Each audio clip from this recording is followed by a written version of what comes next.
नमस्कार दोस्तों, मैं सुप्रिया स्वागत करती हूँ आपका डिकोड एग्जाम के प्लेटफॉर्म पे। दोस्तों, जैसा कि हम एंशिएंट हिस्ट्री के गुप्ताज एम्पायर के बारे में जितने भी संबंधित प्रश्न आपके एग्जाम में पूछे गए थे उनको हम लोगों ने डिस्कस किया था। आज उसी सीरीज को हम आगे बढ़ाएंगे और आज के क्लास में दोस्तों हम पोस्ट गुप्ता एम्पायर के बारे में बात करेंगे, जिसमें से महत्वपूर्ण जो था, अगर हम गुप्तोत्तर काल के महत्वपूर्ण शासकों की बात करें तो सबसे महत्वपूर्ण शासक है हर्षवर्धन। हर्षवर्धन से संबंधित बहुत सारे प्रश्न हमारे एग्जाम में पूछा जाता है।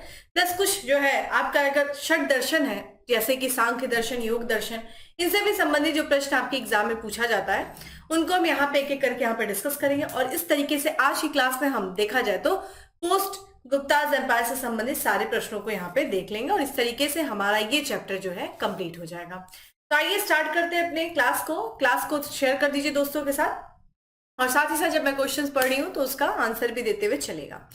ध्यान रखिएगा दोस्तों, ये सिर्फ और सिर्फ प्रीवियस ईयर के क्वेश्चंस का डिस्कशन है, इसमें हम बहुत ज्यादा इन डेप्थ नहीं जा सकते और अच्छे से आपको चीजें समझ में आए इसके लिए आप क्लास को जो है क्लास अटेंड करिए। क्लास में आपको बकायदे सारी चीजें दी गई हैं और ये एक सिर्फ एक प्रैक्टिस सेशन होगा जिसमें हम क्वेश्चन आंसर देखते हुए आगे बढ़ते चलेंगे। तो स्टार्ट करते हैं अपनी क्लास। और आज की क्लास में दोस्तों हमारा देखिए, हमने लास्ट क्लास में 60 क्वेश्चन अप्रॉक्स किया था गुप्ताज एम्पायर से संबंधित। आज उसी जो है क्लास को आगे बढ़ाएंगे और आज की क्लास में हम बात करेंगे 61st क्वेश्चन, यानी कि शूद्रक द्वारा लिखी गई, ठीक है, पुस्तक, शूद्रक द्वारा लिखी गई प्राचीन भारतीय पुस्तक मृच्छकटिकम का विषय क्या है। देखिए, मृच्छकटिकम का विषय यहाँ पे पूछा जा रहा है। मृच्छकटिकम से तात्पर्य है दोस्तों मिट्टी का खिलौना, ठीक है, मिट्टी का खिलौना,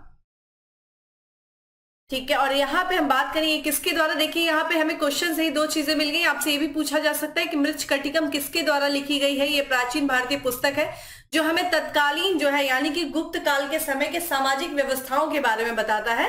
तो ये जो कि शूद्रक के द्वारा लिखी गई है और इसमें ये बात किया गया है, क्या है, ऑप्शंस आपके सामने है कि एक धनी व्यापारी और एक गणिका की पुत्री की प्रेम कथा है, चंद्रगुप्त द्वितीय की पश्चिम भारत के शक क्षत्रपों पर विजय है, ठीक है, समुद्रगुप्त के शयन अभियान व शौर्यपूर्ण कार्य है, ये तो हमें पता ही है कि ये हमें हरिशेर की, ठीक है, प्रयाग प्रशस्ति से पता चलता है।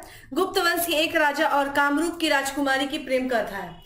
तो देखिए इसका जो करेक्ट आंसर है वो है ए है कि एक धनी व्यापारी है, ठीक है, जिसका नाम क्या है दोस्तों, ध्यान रखिएगा, चारुदत्त, ध्यान रखिएगा चारुदत्त, और एक गणिका की पुत्री है दोस्तों जिसका नाम है देखो वसंत सेना, ठीक है, ये भी पूछा जा सकता है वसंत सेना। तो चारुदत्त और वसंत सेना की प्रेम का जो है गाथा के बारे में इस मृच्छकटिकम में लिखा गया है। साथ ही साथ बात करें दोस्तों, इस नाटक में जो है ये भी बताया गया है कि उस समय की जो स्त्रियां थी दोस्तों, ठीक है, स्त्रियां, ठीक है, और साथ ही साथ जो शूद्र हुआ करते थे, ठीक है, वर्ण व्यवस्था में जो शूद्र हुआ करते थे वो प्राकृतिक भाषा बोला करते थे, ठीक है, कौन सी भाषा बोलते थे, प्राकृतिक भाषा बोलते थे। और साथ ही साथ जो कि उस समय के समाज में जो भ्रष्टाचार दोस्तों था और साथ ही साथ जो है उस समय की जो सामाजिक व्यवस्था थी उस पर ये प्रकाश डालता है कौन दोस्तों, ये शूद्रक की मृच्छकटिकम, ठीक है। तो ध्यान रखिएगा, एग्जाम में ये भी पूछा जा सकता है कि मृच्छकटिकम के अनुसार जो है समाज में, उस समय के समाज में स्त्रियां और पुरुष जो है, स्त्रियां और शूद्र कौन सी भाषा बोलते थे, तो प्राकृतिक भाषा बोलते थे, ठीक है। चलिए अगले प्रश्न की तरफ बढ़ते हैं कि प्राचीन सांख्य दर्शन में किसका महत्वपूर्ण योगदान है। तो देखा जाए सांख्य दर्शन किससे संबंधित है, ऑप्शंस आपके सामने। देखिए शब्द दर्शन में अगर बात करें दोस्तों, सांख्य दर्शन सबसे महत्वपूर्ण है, 6 दर्शन की बात किया जाता है। और यहाँ पे हम बात करें तो सांख्य दर्शन से संबंधित है दोस्तों कपिल, ठीक है, कपिल जो है वो सांख्य दर्शन से संबंधित है। अगर गौतम देखिए न्याय दर्शन से संबंधित है, अगर यहाँ पे देखा जाए न्याय दर्शन से संबंधित है, ठीक है, सांख्य दर्शन। अगर हम बात करें सांख्य दर्शन जो कि षड दर्शन में सबसे प्राचीन है, ठीक है, सबसे प्राचीन दर्शन है ये 6 दर्शन में से, ठीक है, सबसे प्राचीन है, ये प्राचीन दर्शन है।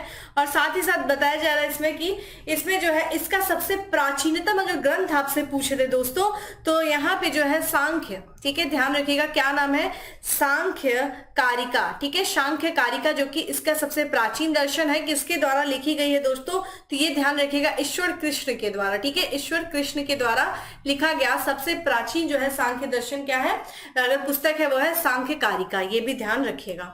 अगला है भारत में दार्शनिक विचार के इतिहास के संबंध में सांख्य संप्रदाय से संबंधित निम्नलिखित कथनों पर विचार करिए। देखिए सांख्य संप्रदाय से संबंधित प्रश्न पूछा जा रहा है यहाँ पे।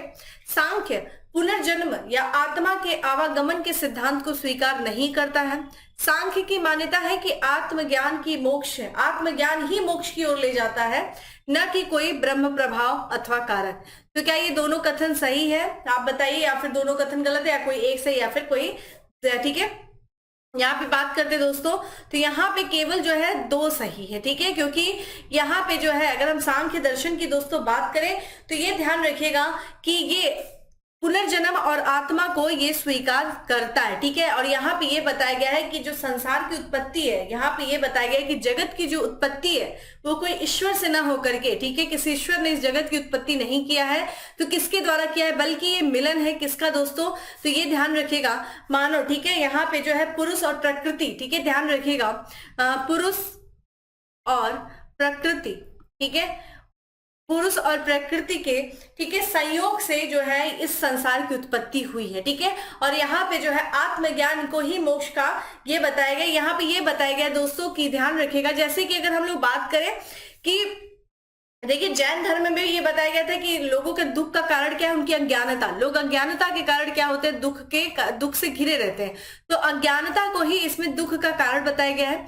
ठीक है, किसमें, सांख्य संप्रदाय में। और साथ ही साथ उन्होंने ये बताया कि अगर आपको, ठीक है, मुक्ति पाना है तो विवेक ज्ञान सबसे ज्यादा आवश्यक है, ठीक है। तो विवेक ज्ञान के ही द्वारा क्या कर सकते हैं, आप मोक्ष की प्राप्ति कर सकते हैं, ठीक है, मुक्ति प्राप्त कर सकते हैं विवेक ज्ञान। तो ज्यादातर आप भी देखते होंगे दोस्तों, अगर ये बात कही गई है कि हमारा अज्ञानता ही बहुत ज्यादा हमारे दुखों का कारण होता है। जैन धर्म में भी इस बारे में बात किया गया, बौद्ध धर्म में भी बारे में बात किया गया, तो उसी तरीके से देखा जाए सांख्य संप्रदाय ने भी इस बारे में बात की है। तो ठीक है, आत्मज्ञान ही मोक्ष की ओर ले जाता है, बिल्कुल सही बात है, न कि कोई ब्रह्म प्रभाव अथवा कोई कारक, ठीक है। केवल 2 इसका सही आंसर है। आईएएस में ये प्रश्न पूछा गया था, ठीक है। चलिए अगला प्रश्न है हमारा कि निम्नलिखित कथनों को पढ़िए तथा सही विकल्प को चुनिए। इसमें हमें सही देखिए, एक तरफ कथन एक है, दूसरा कथन कारण, ठीक है। दूसरा कथन है कि यहाँ पे कपिल सांख्य, ठीक है, कपिल जो है वो सांख्य पद्धति के सबसे पुराने प्रेरता है। कपिल यह बताते हैं कि किसी व्यक्ति का जीवन प्रकृति की शक्तियों द्वारा गढ़ा जाता है, किसी देवी सत्ता द्वारा नहीं। तो ये प्रकृति यानी कि किसी देवीय सत्ता यानी कि ईश्वरीय सत्ता पे ये विश्वास नहीं करते हैं। ये बोलते हैं कि हमारा जो जीवन है वो प्रकृति की शक्तियों के द्वारा गढ़ा जाता है, न कि किसी देवी सत्ता द्वारा। तो क्या ये सही है? तो ये ध्यान रखिएगा, अभी हमने बताया कि सबसे प्राचीन जो शब्द दर्शन में सबसे प्राचीन जो है वो कपिल का सांख्य दर्शन है, बिल्कुल सही है। और हमने ये भी बात किया कि ईश्वरीय सत्ता पे विश्वास नहीं करते हैं, ये बोलते हैं कि सृष्टि की जो उत्पत्ति हुई है वो पुरुष और प्रकृति के, ठीक है, मिलन से हुई है। तो ये भी ध्यान रखिएगा, न कि किसी देवीय सत्ता से। तो हमारा इसका जो करेक्ट आंसर हो जाएगा दोस्तों ए और 2, यानी कि पहला और दूसरा दोनों ही सही हो जाएगा, ठीक है। चलिए भाई अगले प्रश्न की तरफ बढ़ते हैं। योग दर्शन के प्रतिपादक है, आप देख रहे हैं कितना इंपॉर्टेंट क्वेश्चन है, कितने साल तक मतलब लगातार ये प्रश्न आपसे पूछा गया है। योग दर्शन के प्रतिपादक पूछा जा रहा है, कौन है दोस्तों? तो पतंजलि है, ठीक है। पतंजलि जो कि योग दर्शन के, माफ करिएगा, योग दर्शन के प्रतिपादक है, ठीक है, पतंजलि। करेक्ट आंसर क्या हो जाएगा? ए हो जाएगा, ठीक है, पतंजलि हैं। और अगर आपसे पूछा जाए दोस्तों कि यहाँ पे गौतम किस दर्शन के प्रतिपादक हैं दोस्तों, तो गौतम न्याय दर्शन के हैं, ठीक है, न्याय दर्शन के हैं। जैमिनी किससे संबंधित है दोस्तों? तो ध्यान रखिएगा मीमांसा से, जिन्हें पूर्व मीमांसा कहते हैं, ठीक है, मीमांसा से संबंधित है। और वहीं पे शंकराचार्य, जिसे हम शंकर कहते हैं, अद्वैतवाद से संबंधित है, ठीक है, किससे संबंधित है? अद्वैतवाद से संबंधित है, ठीक है, शंकराचार्य। चलिए अगला प्रश्न है कि निम्नलिखित में से कौन एक अष्टांग योग का अंश नहीं है?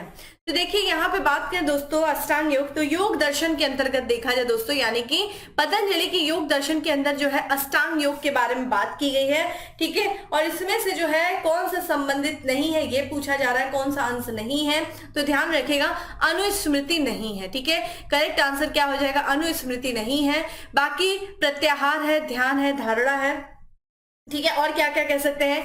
यम है, नियम है, ठीक है, ध्यान रखिएगा क्या क्या है दोस्तों, ये ध्यान रखिएगा। अन्य कौन से हैं? तो यम है, 5 और भी आपको पता होना चाहिए, यम है, नियम है, ठीक है, यम नियम। और कौन से है? आसन है, प्राणायाम है, ठीक है, आसन है, आसन है, प्राणायाम है। और एक और कौन सा बचा दोस्तों? ठीक है, यहाँ पे हो गया प्रत्याहार, ध्यान, धारणा, यम नियम, आसन, प्राणायाम और अगला जो है समाधि। ठीक है, लास्ट जो होती है दोस्तों वो है समाधि। ठीक है, समाधि। तो ये जो है अष्टांग योग है। ठीक है, और योग दर्शन के प्रतिपादक कौन है दोस्तों? पतंजलि। चलिए अगले प्रश्न की तरफ बढ़ते हैं। महाभाष्य के लेखक पतंजलि ठीक है समसामयिक थे किसके समय, यानी कि किसके समकालीन थे? ये पूछा जा रहा है कि कौन से वो शासक थे जिनके दरबार में भी कह सकते हैं कि पतंजलि रहते थे, जिनके मित्र थे पतंजलि। ठीक है, और ये महाभाष्य ध्यान देखिएगा, यहाँ पे देखिए हमें ये भी पता चल गया कि महाभाष्य की रचना किसने किया था? पतंजलि ने किया था। और ये महाभाष्य दोस्तों टीका है। ठीक है, एक तरीके से कमेंट्री है, किस पे है? पाणिनि के अष्टाध्यायी। देखिए पाणिनि के बारे में भी हम लोगों ने बात किया था, पाणिनि के अष्टाध्यायी। ठीक है, और पाणिनि किसके समय में थे? तो नंद वंश के संस्थापक महापद्मनंद उनके ये मित्र थे। ठीक है, उनके दरबार में रहते थे, उनके मित्र थे। और पतंजलि देखिए शुंग वंश के शासक हैं दोस्तों, पुष्यमित्र शुंग, शुंग वंश का संस्थापक पुष्यमित्र शुंग। ठीक है, उनके ये समकालीन थे। और हमने ये भी बात किया था कि पुष्यमित्र शुंग ने दोस्तों 2 अश्वमेध यज्ञ करवाए थे। ठीक है, 2 अश्वमेध यज्ञ करवाए थे, जिसकी जानकारी हमें कौन देता है दोस्तों? धनदेव का। ये भी एग्जाम में पूछा गया है, धनदेव का अयोध्याभिलेख। ठीक है, धनदेव का देखा जाए अयोध्याभिलेख। और ये इसमें और इस 2 अश्वमेध यज्ञ के 2 पुरोहित कौन थे? तो पतंजलि थे, पतंजलि थे। तो ये भी एग्जाम में पूछा गया, ये ध्यान रखिएगा। ठीक है, चलिए जब तक जीवित रहो सुख से जीवित रहो, चाहे इसके लिए ऋण ही लेना पड़े, क्योंकि शरीर के वशीभूत हो जाने पर पूरा गमन नहीं हो सकता, यानी कि फिर से शरीर वापस नहीं आ सकती है। पुनर्जन्म का निषेध करने वाली यह युक्ति किसकी है? यानी कि कौन है जो पुनर्जन्म को नहीं मानता है और एक तरीके से भौतिकवादी सुख को, यानी कि जो जीवन का सुख है उसको लेने की बात करता है कि जीवन को जो है भौतिकवादी सुख लो। ये दर्शन भौतिकवाद से संबंधित है दोस्तों। और ये भी ध्यान रखिएगा कि यहाँ पे जो है पुनर्जन्म को ये दर्शन नहीं मानता है। ठीक है, सुख से जियो, चाहे ऋण ही क्यों ना लेना पड़े, उधारी ले लो, कुछ भी ले लो, लेकिन जियो अच्छे से, खुश होकर के जियो। ये कौन मानता है दोस्तों? तो ये ध्यान रखिएगा चारवाक। ठीक है, चारवाक जो है, चारवाक का ये दर्शन है दोस्तों, चारवाक दर्शन इसे कहते हैं। और इसी को हम भौतिकवादी दर्शन भी कहते हैं। ठीक है, भौतिकवादी सुख। ठीक है, भौतिकवाद दर्शन भी इसको हम कहते हैं दोस्तों, भौतिकवाद दर्शन। और ध्यान रखिएगा इसे जो है लोकायत भी कहते हैं, यानी कि इस लोक से संबंधित, यानी कि इस लोक के सुख समृद्धि से संबंधित है, लोकायत भी कहते हैं इसको, ये भी ध्यान रखिएगा। और इसका प्रतिपादक कौन है दोस्तों? चारवाक है। इस दर्शन के प्रतिपादक चारवाक है। और ये ध्यान रखिएगा ये नास्तिक विचारधारा से संबंधित है, ईश्वर को नहीं मानते हैं ये। ठीक है, नास्तिक विचारधारा से संबंधित है। अच्छा ये ध्यान रखिएगा उस समय जो आस्तिक और नास्तिक का विचार जो था दोस्तों, ये इस आधार पे नहीं था कि आप ईश्वर को मानते कि नहीं, वेदों की प्रामाणिकता पे था।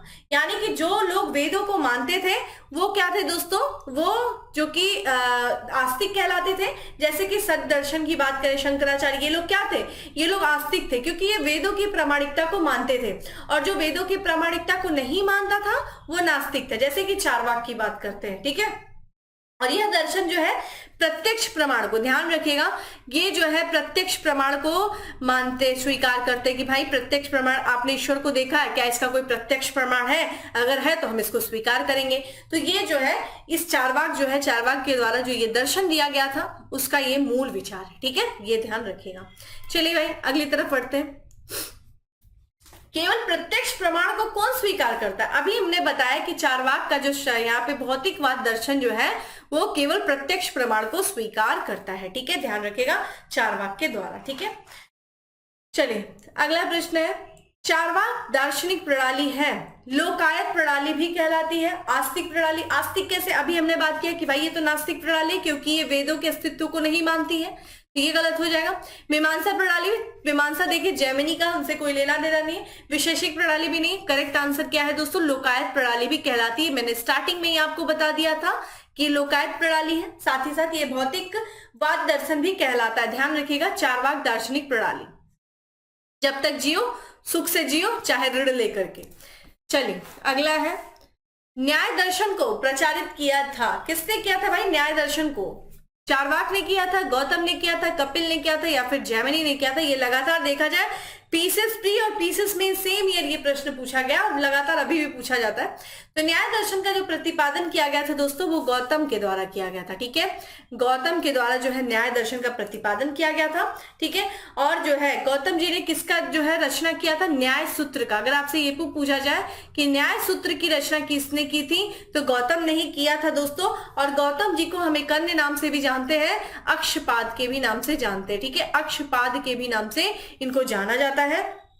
और ये जो अगर बात करें जो ये न्याय सूत्र है दोस्तों, ये ध्यान रखिएगा भारतीय तर्क विद्या का प्राचीनतम ग्रंथ है। ठीक है, अगर आपसे ये भी पूछा जाए कि भारतीय तर्क विद्या का, ठीक है, तर्क विद्या का प्राचीनतम ग्रंथ है ये। ठीक है, प्राचीनतम ग्रंथ है। ठीक है, न्याय सूत्र। ठीक है, चलिए अगला है मीमांसा के प्रेरणता हैं। कौन है? कणाद है, वशिष्ठ है, विश्वामित्र है या फिर जैमिनी। ध्यान रखिएगा मीमांसा जिसको हम पूर्व मीमांसा के भी नाम से जानते हैं, ध्यान रखिएगा एक उत्तर मीमांसा एक पूर्व मीमांसा है। ठीक है, ये ध्यान रखिएगा, इसको हम पूर्व मीमांसा के भी नाम से जानते हैं। ठीक है, और इसके जो प्रेरणता है दोस्तों वो है जैमिनी। करेक्ट आंसर डी हो जाएगा। ठीक है, करेक्ट आंसर इज डी है। और यही अगर बात किया जाए दोस्तों की उत्तर मीमांसा के कौन थे? वज्रायण थे। ठीक है, और इसके अनुसार देखा जाए तो यहाँ पे जो है पूर्व मीमांसा की दोस्तों जो बात की गई है, ज्ञान ही यहाँ पे जो है ज्ञान के प्रमाण में ज्ञान का प्रमाण किसमें निहित है? इन्होंने बोला कि ज्ञान का प्रमाण जो है ज्ञान की उत्पत्ति में ही निहित है, यानी कि ज्ञान से ही क्या कर सकते हैं, ज्ञान ही ज्ञान के प्रामाणिकता को क्या करता है? स्थापित करता है।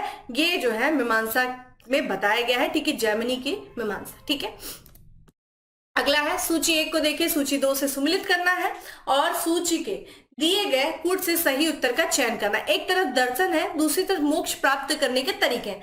देखिए जो ये हमारे जो एक्चुअली जो दर्शन रहना वो उनका लास्ट में जो सार कहते हैं ना, जो मूल उद्देश्य जो रहता है वो कहीं ना कहीं हमें जीवन में जो है मोक्ष प्राप्त करने की ही बात करता है। ठीक है, यानी कि किसी भी तरीके, सारे लोगों ने अपने अपने माध्यम बताए, किसी ने ज्ञान का बताया, किसी ने ईश्वर की भक्ति बताई है, ठीक है, किसी ने बहुत सारी चीजें बताई हैं। तो हर, ठीक है, उनका जो मोक्ष प्राप्त करने के तरीकों को ही एट द एंड उनका महत्वपूर्ण लक्ष्य रहा है। जैसे कि हमने बात किया था बौद्ध धर्म में, उन्होंने भी जो है निर्वाण की बात किया था, निर्वाण कैसे प्राप्त किया जा सकता है अष्टांगिक मार्ग पे चल करके।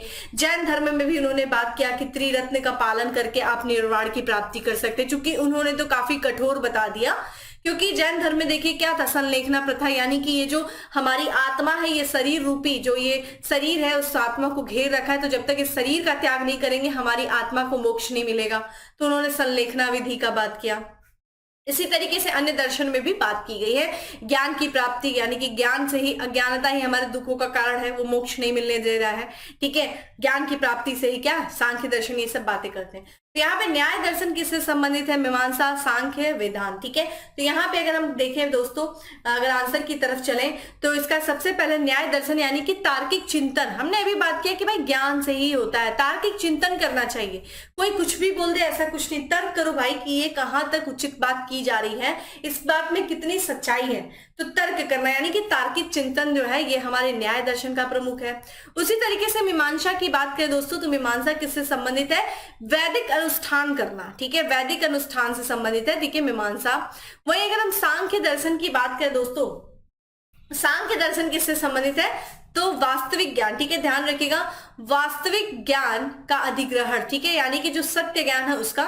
और वेदांत जो है किससे संबंधित है? आत्मज्ञान से संबंधित है, खुद का ज्ञान हो जाना आत्मज्ञान ही है ये जो है इस दर्शन के। तो करेक्ट आंसर क्या हो जाएगा? बी हो जाएगा। ठीक है, अगला है कर्म का सिद्धांत संबंधित है। देखिए कर्म का सिद्धांत किससे? न्याय से, मीमांसा से, वेदांत से या फिर वैशेषिक है। कर्म का सिद्धांत दोस्तों किससे संबंधित है? तो ध्यान रखिएगा मीमांसा से संबंधित है। ठीक है, कर्म करना चाहिए। ठीक है, मीमांसा से। तो यहाँ पे जो है ये जो है मीमांसा, जिसे हम पूर्व मीमांसा के भी नाम से जानते हैं, ध्यान रखिएगा, पूर्व मीमांसा भी दे दे तो आप कंफ्यूज मत होइएगा। और इस दर्शन का जो है, इस दर्शन में वेद के, ठीक है, वेद के कर्मकांड, ठीक है, वेद के कर्मकांड पर विचार किया गया। ठीक है, जो वेद है, वेद का जो कर्मकांड है, ठीक है, उस पर विचार किया गया। वहीं अगर उत्तर मीमांसा की बात किया जाए तो वेदों का जो ज्ञान मार्ग है, ठीक है, जो वेदों का ज्ञान कांड भाग है उस पर विचार किया गया। तो ये वेदों के कर्म कांड पर विचार करता है। ठीक है, कौन दोस्तों? मीमांसा। ठीक है, चलिए कमेंट बॉक्स में आंसर करिए, मीमांसा के प्रतिपादक कौन है, अभी मैंने बताया। अगला है, निम्न में से किस दर्शन का मत है कि वेद शाश्वत सत्य है? वेद को सत्य मानने वाला कौन सा दर्शन है दोस्तों? अभी हमने बताया कि भाई वेदों को मानने वाला, ठीक है, कौन है? यह है मीमांसा है, ठीक है। मीमांसा जो है ये क्या करता है? वेद शाश्वत सत्य, वेद को ही सबसे जो है सत्य मानता है। नेक्स्ट है, अपूर्व का सिद्धांत संबंधित है। अपूर्व से देखिए, अपूर्व का मतलब क्या हुआ? जो पहले कभी नहीं था, यानी कि कोई नई वस्तु जो पहले कभी नहीं थी। अपूर्व यानी कि इसके पहले जो कभी नहीं था, ये इसका शाब्दिक अर्थ है। और इस सिद्धांत का जो संबंध है वो किस धर्म से है? चार्वाक से, जैन से, बौद्ध से या फिर मीमांसा से है? देखिए कमेंट बॉक्स में आंसर करते हुए रहिए और साथ ही साथ वीडियो को शेयर करते रहिए। तो अपूर्व का सिद्धांत जो है वो मीमांसा से संबंधित है, ठीक है, अपूर्व का सिद्धांत। और इसमें जो है एक अदृश्य व्यक्ति की संकल्पना की गई, ठीक है, एक अदृश्य। इस अपूर्व के सिद्धांत में क्या किया गया दोस्तों? अदृश्य, ठीक है, यहाँ पे अदृश्य शक्ति, ध्यान रखिएगा, अदृश्य कोई अदृश्य शक्ति है उसकी कल्पना की गई है। और इसमें यह बताया गया है कि कर्म, ध्यान रखिएगा, कर्म और उसके परिणाम, जो आपके कर्म हैं और उसके जो परिणाम है, ठीक है, जो आप करते हैं और उसका जो परिणाम होता है, उस जो है उनके बीच का कड़ी है, ठीक है, कर्म और परिणाम के बीच की कड़ी है, ठीक है, इसमें ये चीज बात की गई है, ठीक है। और वही क्या है? अपूर्व है। अपूर्व क्या है? हमारे कर्म और परिणाम के बीच की कड़ी जो है वो अपूर्व है, जो, और यहाँ पे जो है ये किससे संबंधित है? मीमांसा से, ठीक है। बहुत ज्यादा इसमें इन डेप्थ जाने की जरूरत नहीं है, ठीक है, ये फिलोसॉफिकल बहुत ज्यादा पार्ट है, आपको बस ध्यान रखना है कि ये है किससे संबंधित। डायरेक्ट प्रश्न यही पूछेगा और इससे ज्यादा कुछ नहीं। जिन लोग के फिलोसफी ऑप्शनल वगैरह होंगे उनको विशेषकर इस पे ध्यान देना होगा, ठीक है। अगला है, निम्न में से किस भारतीय दर्शन ने परमाणु सिद्धांत का प्रतिपादन किया? तो किस भारतीय दर्शन ने परमाणु सिद्धांत का प्रतिपादन किया था? आपके सामने ऑप्शंस है, जल्दी से आंसर करिए दोस्तों। और इसका जो करेक्ट आंसर है वो है विशेषिक, ठीक है, विशेषिक, ठीक है, विशेषिक जो है दर्शन परमाणु सिद्धांत का प्रतिपादन किया था। और इसके जो है इस दर्शन के प्रतिपादक कौन है दोस्तों? महर्षि कणाद, ठीक है, ध्यान रखिएगा कौन है? महर्षि, ठीक है, महर्षि कणाद, ठीक है, ये ध्यान रखिएगा। इस, ठीक है, विशेषिक दर्शन के प्रतिपादक है। और इन्होंने ये बताया कि सृष्टि के निर्माण में, ठीक है, सृष्टि के निर्माण में, सृष्टि का जो निर्माण हुआ है वो किससे हुआ है? अणु से हुआ है, ठीक है। सृष्टि का जो निर्माण हुआ है, सृष्टि का निर्माण किससे हुआ है दोस्तों? अणु से हुआ है, ठीक है। चलिए अगले प्रश्न की तरफ बढ़ते हैं। निम्नलिखित युग्मों में से कौन सा एक भारतीय षड दर्शन का भाग नहीं है? तो यहाँ पे अभी हम लोगों ने बात किया था, देखिए षड दर्शन यानी कि 6 दर्शन, कौन सा भाग नहीं? देखिए मीमांसा भी है, वेदांत भी है, ठीक है, न्याय है, विशेषिक भी सही है, सांख्य है, योग्य है, बिल्कुल सही। लेकिन लोकायत और कपालिक जो है वो हमारे भारतीय षड दर्शन का भाग नहीं है। देखिए कपालिक की दोस्तों, लोकायत के बारे में हम लोगों ने ऑलरेडी बात कर लिया, चारवाक का दर्शन, लोकायत दर्शन जिसे हम भौतिकवाद कहते हैं। वहीं हम कपालिक की बात करें दोस्तों, ये शैव धर्म से संबंधित है, ठीक है, शैव धर्म से संबंधित है। और दोस्तों एक पुराण है, ठीक है, जिसको हम वामन पुराण के नाम से जानते हैं, वामन पुराण। और वामन पुराण में ये बताया गया है कि जो शैव संप्रदाय है उनकी क्या है? 4 संख्याएं, ठीक है, शैव संप्रदाय की, शैव संप्रदाय की 4 संख्याएं बताई गई हैं, ठीक है। 4 संख्या में एक तो आपका कपालिक है, जिससे पहला तो सबसे पति शैव है, ठीक है, ध्यान रखिएगा, शैव है। फिर पशुपत है, पशुपत है, कपालिक है, ठीक है, जो आप पढ़ रहे हैं कपालिक है। और साथ ही साथ अगर बात करें और कौन है दोस्तों, एक कालामुख है, ठीक है, कालामुख, कालामुख, ये शैव धर्म यानी कि शैव धर्म से संबंधित है, ठीक है। और अगर हम बात करें कपालिक की दोस्तों, कपालिक की बात करें तो इनके जो इष्ट देवता हैं ये भैरव है, भैरव जिनको हम शिव का अवतार समझते हैं, भैरव, ठीक है। और यहाँ पे जो बात करें, इसका जो प्रमुख केंद्र बताया गया कपालिकों का वो श्रीशैल है। श्रीशैल दोस्तों हिमालय में स्थित है, ठीक है, हिमालय का एक क्षेत्र है श्रीशैल, वो इनका भाग माना जाता है। वहीं लोकायत दर्शन की हम लोगों ने बात कर लिया था दोस्तों, इसको हम क्या करते हैं? चारवाक दर्शन या फिर भौतिकवाद दर्शन के नाम से जानते हैं। और ये भौतिक और सांसारिक, जो कि हमारा सांसारिक सुख है, उस पर ये दर्शन क्या करता है? विशेष बल देता है, ठीक है। अगला है, लोकायत दर्शन किसको कहा जाता है? देखिए बार बार वो प्रश्न आ रहा है, कितनी बार ये रिपीट किया गया ये प्रश्न है। और लोकायत दर्शन की बात करें तो ये चारवाक से संबंधित है, ठीक है। चलिए, अद्वैत दर्शन के संस्थापक है, अद्वैत दर्शन के संस्थापक दोस्तों कौन है? ये शंकराचार्य जी हैं या फिर रामानुजाचार्य है, माधवाचार्य है या फिर महात्मा बुद्ध है। महात्मा बुद्ध तो बौद्ध धर्म से संबंधित है, तो यहाँ पे करेक्ट आंसर दोस्तों हो जाएगा शंकराचार्य। ठीक है, शंकराचार्य जो है वो अद्वैत दर्शन के संस्थापक है। ठीक है, शंकराचार्य। और अगर हम बात करें अद्वैत दर्शन में बात क्या की गई, इसमें मोक्ष के लिए क्या बोला गया भाई, तो यहाँ पे जो है मोक्ष, देखिए हर दर्शन का एक उद्देश्य क्या है, मोक्ष की प्राप्ति। और शंकराचार्य के अद्वैत दर्शन में बोला गया है कि भैया यहाँ पे जो है आपको मोक्ष प्राप्ति के लिए ज्ञान मार्ग, ठीक है, ज्ञान मार्ग की बात की गई है। ज्ञान मार्ग ही क्या है, हमारे मोक्ष साधन को स्वीकार किया गया, यानी कि ज्ञान मार्ग से ही हम क्या कर सकते हैं, मोक्ष को प्राप्त कर सकते हैं। तो मोक्ष प्राप्ति के साधन के रूप में किसे स्वीकारा गया है अद्वैत दर्शन में, ज्ञान मार्ग को। ठीक है, और केवल ज्ञान ही क्या है, और केवल ज्ञान से ही जो है मुक्ति संभव है, केवल ज्ञान से ही जो है मुक्ति संभव है, ये बात की गई है। अगला है प्रच्छन्न बौद्ध किसे कहा जाता है। देखिए प्रच्छन्न बौद्ध किसे कहा जाता है, तो ये कहा जाता है दोस्तों रामानुज को कहा जाता है, ध्यान रखिएगा। ठीक है, प्रच्छन्न बौद्ध माफ करेगा दोस्तों, यहाँ पे जो है शंकराचार्य जी को कहा जाता है। ठीक है, प्रच्छन्न यानी कि छिपे हुए बुद्ध, जिसे हम कहते हैं छिपे हुए बुद्ध। करेक्ट आंसर क्या हो जाएगा, ए हो जाएगा। छिपे हुए बुद्ध जिसे कहा जाता है प्रच्छन्न बुद्ध, वो शंकराचार्य जी को कहा जाता है। अगला है निम्नलिखित में से अद्वैत वेदांत के अनुसार किसके द्वारा मुक्ति प्राप्त की जाती है। अभी मैंने बताया कि शंकराचार्य जी का अद्वैत वेदांत जो है उसमें क्या बात किया गया, ज्ञान के। ठीक है, यहाँ पे ज्ञान के ही द्वारा, ज्ञान जो है उसको साधन माना गया है मोक्ष प्राप्ति के लिए। ठीक है, ज्ञान मार्ग को ही साधन माना गया है मोक्ष प्राप्ति के लिए, ये चीज ध्यान रखिएगा। ठीक है, अद्वैत वेदांत। अगला है विशिष्ट अद्वैत सिद्धांत के संस्थापक कौन है। तो यहाँ पे देखिए अद्वैतवाद रामानुजाचार्य है। ठीक है, यहाँ पे जो शंकराचार्य है, यहाँ पे पूछा है कि विशिष्ट अद्वैत सिद्धांत के संस्थापक कौन है, तो इसका करेक्ट आंसर हो जाएगा दोस्तों यहाँ पे रामानुजाचार्य। ठीक है, करेक्ट आंसर क्या हो जाएगा, Ramanujacharya. Correct answer is a है, रामानुजाचार्य। अगर हम रामानुजाचार्य के बारे में दोस्तों बात करें तो ध्यान रखिएगा ये भक्ति आंदोलन के प्रमुख संत थे। ठीक है, भक्ति आंदोलन से ये संबंधित थे। ठीक है, रामानुजाचार्य भक्ति आंदोलन से संबंधित थे ये। ठीक है, और अगर हम इनके बारे में बात करें दोस्तों तो इन्होंने जो है क्या, इनके बारे में तो इन्होंने सगुण ईश्वर, ठीक है, यानी कि सगुण ईश्वर की भक्ति को माना। ठीक है, सगुण ईश्वर की भक्ति पे ये विश्वास करते थे। इनके बारे में और क्या बात की जा सकती है, और इन्होंने भक्ति को, इन्होंने मोक्ष की प्राप्ति के लिए किसको साधन माना, तो इन्होंने भक्ति को, ईश्वर की भक्ति को जो है मोक्ष प्राप्ति का जो है साधन माना। ठीक है, और इन्होंने किसका प्रतिपादन किया, तो विशिष्ट अद्वैत सिद्धांत का इन्होंने प्रतिपादन किया था। ठीक है, वही देखिए यहाँ पे वल्लभाचार्य के बारे में दिया है, तो ये शुद्ध अद्वैतवाद थे। ठीक है, वल्लभाचार्य के बारे में भी अगर आपसे पूछ दे किससे संबंधित है दोस्तों, तो ये जो है शुद्ध अद्वैतवाद से संबंधित है। ठीक है, शुद्ध अद्वैतवाद से संबंधित है।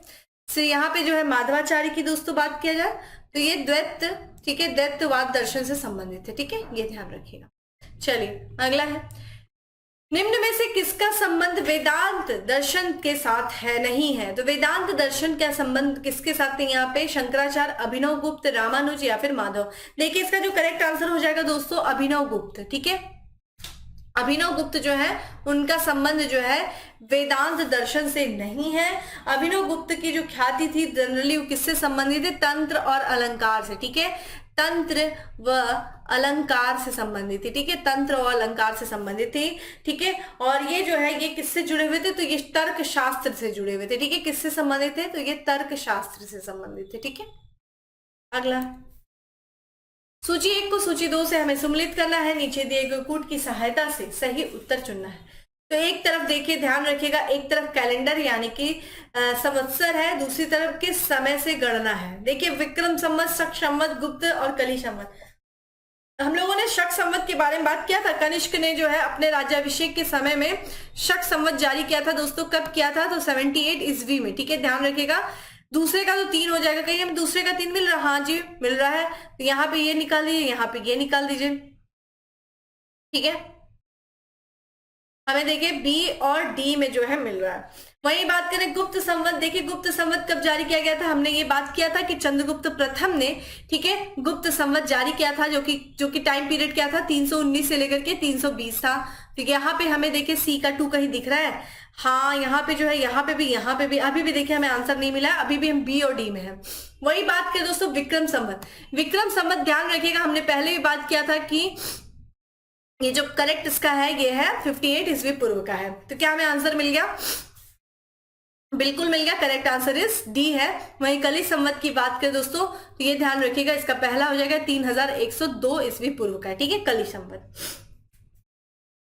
अगला प्रश्न है, पुराणों के अनुसार चंद्रवंशी शासकों का मूल स्थान था, ठीक है। देखिए चंद्रवंशी पुराणों की बात करें दोस्तों तो यहाँ पे जो है ध्यान रखिएगा क्षत्रिय वर्ण की 3 बातें की गई, ठीक है। तो जो है क्षत्रिय वर्ण के जो है 3 मूल वंश थे, ये बताया गया है।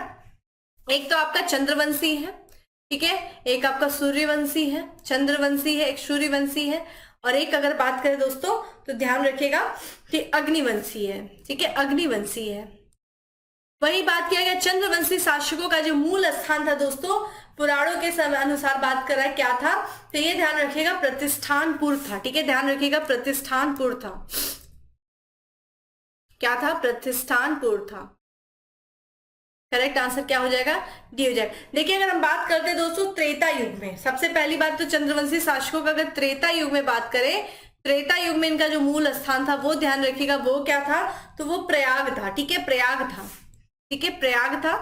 और आगे चल करके दोस्तों बात करें तो द्वापर युग में, ठीक है, द्वापर युग में जो है, द्वापर युग में ये क्या हो गया दोस्तों, प्रतिष्ठानपुर, ये जो है प्रयागराज के ही पास है, ठीक है, प्रतिष्ठानपुर प्रयागराज के ही पास में। अगला है, मौखरी शासकों की राजधानी थी, मौखरी शासकों की राजधानी क्या थी? देखिए मौखरी की बात करें दोस्तों, मौखरी इसी देखा जाए तो इन्हीं राजवंशों में मौखरी शासकों से ही एक शासक से, ठीक है, हर्षवर्धन, जो कि उत्तर भारत का उस समय जो है 6वीं शताब्दी का 7वीं शताब्दी का बहुत ही महत्वपूर्ण शासक था उत्तर भारत का, उसने अपनी बहन राष्ट्रीय का विवाह जो है मौखरी शासक से करवाया था।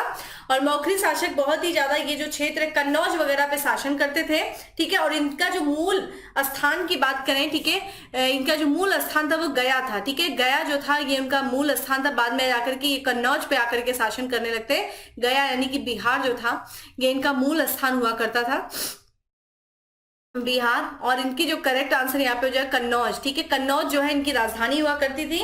और यहाँ पे जो है ध्यान रखिएगा ये गुप्त शासक जो थे, गुप्त शासकों के ये सामंत थे, ठीक है, मौखरी। देखिए जब गुप्त राजवंश कमजोर हुआ तो उसी के, ठीक है, उसी के एक तरीके से क्षेत्र में विभिन्न क्षेत्रीय राजवंशों का उदय हुआ था। जैसे कि हम बात कर रहे हैं मौखरी की बात कर रहे हैं, मालवा के गुप्तों की बात कर रहे हैं, ठीक है, इसी तरीके से वल्लभी, गुजरात के वल्लभी, यहाँ पे जो है कई सारे शासकों का क्या होता है, उदय होता है। इसी थानेश्वर का पुष्यवर्धन वंश, ये सब क्या थे, जब गुप्त कमजोर हुआ तो उन्हीं के एक तरीके से सामंत थे जो अपने अपने क्षेत्रों में शक्तिशाली होकर के नए राजवंशों का उदय करते हैं। तो ये गुप्तों के सामंत थे।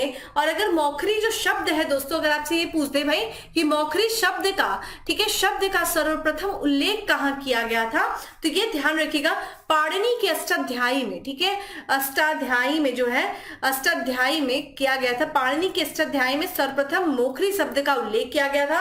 और मौखरी शब्द, ये जो मौखरी शासक है उनकी जानकारी का सबसे महत्वपूर्ण जो स्रोत है, कई बार एग्जाम में पूछा गया, वो बहुत इंपॉर्टेंट है दोस्तों, क्या है वो, तो ये ध्यान रखिएगा, ये एक अभिलेख है, ठीक है, अभिलेख जैसे कि असीरगढ़ का अभिलेख था, लेकिन सबसे इंपॉर्टेंट है हरहा अभिलेख, ठीक है, हरहा अभिलेख जो है आपके एग्जाम में पूछा जा सकता है। कौन सा अभिलेख है दोस्तों? हरहा, हरहा अभिलेख जो है, जो कि उत्तर प्रदेश के बाराबंकी से मिला है, ठीक है, बाराबंकी से मिला है। ये हरहा अभिलेख जो है ये हमें मौखरी शासकों की जानकारी देने वाला महत्वपूर्ण अभिलेख है। अगर हम बात करें मौखरी शासकों की दोस्तों, तो यहाँ पे जो है मौखरी शासकों यानी कि मौखरी राजवंश की बात करें तो इसका जो है, इस वंश की स्थापना करने वाला कौन था, तो हरिवर्मा जो है वो मौखरी जो है वंश की स्थापना किया था। हरिवर्मा के बाद बहुत महत्वपूर्ण शासक आते हैं दोस्तों, जैसे कि एग्जाम में भी आपसे पूछा गया है, इसके महत्वपूर्ण शासक जो है आदित्य वर्मा, ठीक है, आदित्य वर्मा। इसके बाद कौन आता है दोस्तों, ईश्वर वर्मा, ठीक है, ईश्वर वर्मा। फिर ईशान वर्मा, ध्यान रखिएगा ईशान वर्मा है। फिर कौन है दोस्तों, सर्व वर्मा है, इस वंश के शासक रहते, ध्यान रखिएगा।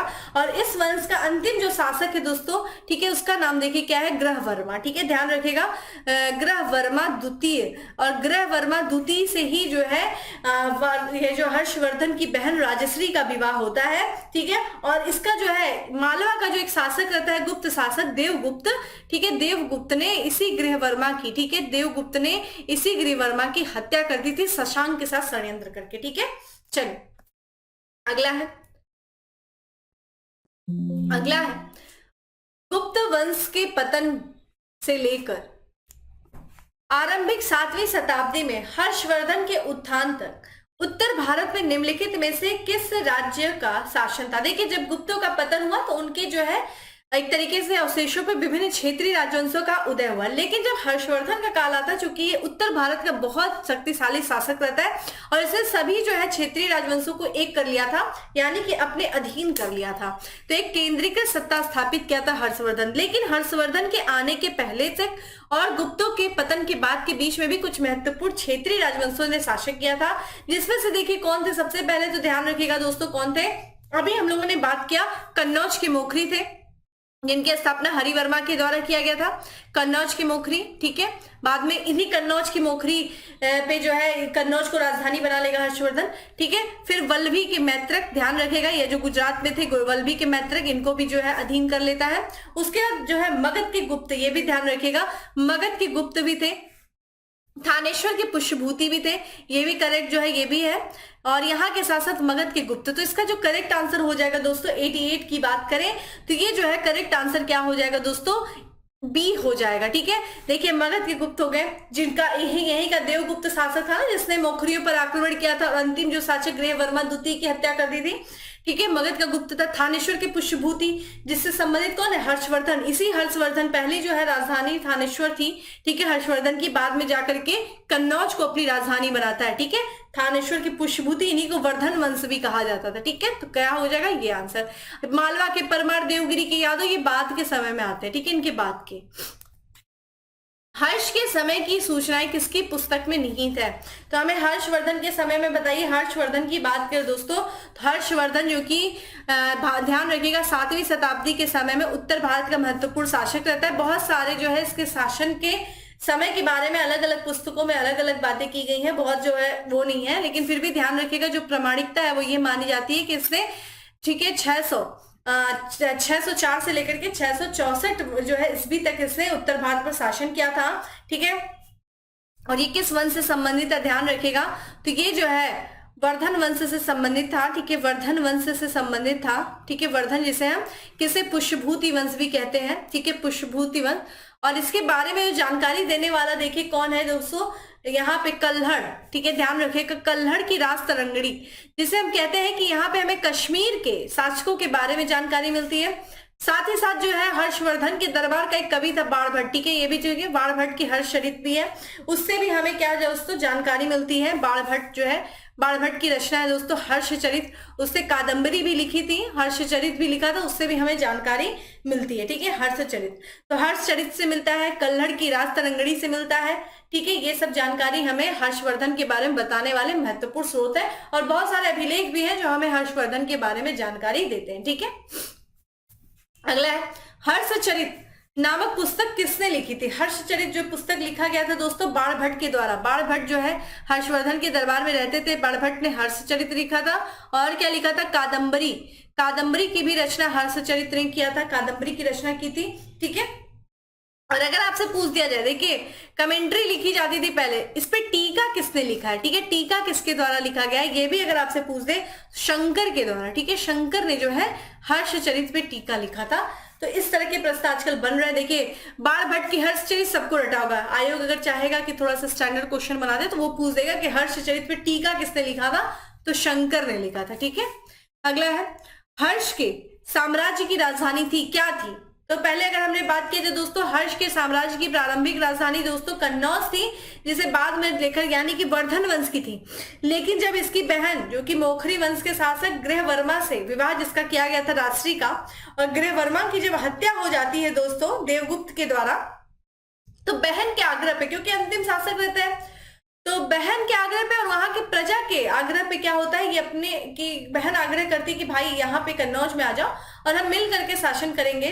तो बहन के आग्रह पे इसने अपनी राजधानी को कन्नौज में हस्तांतरित किया था। कन्नौज जिसे ठीक है कायनकुब्ज के नाम से जानते थे, आज भी देखिए कन्नौज इत्र के लिए जाना जाता है कई बार। अभी चलिए आप मुझे बताइए कि यहाँ पे 1 डिस्ट्रिक्ट 1 प्रोडक्ट में कन्नौज का कौन सा प्रोडक्ट है, आप मुझे कमेंट बॉक्स में आंसर करिए।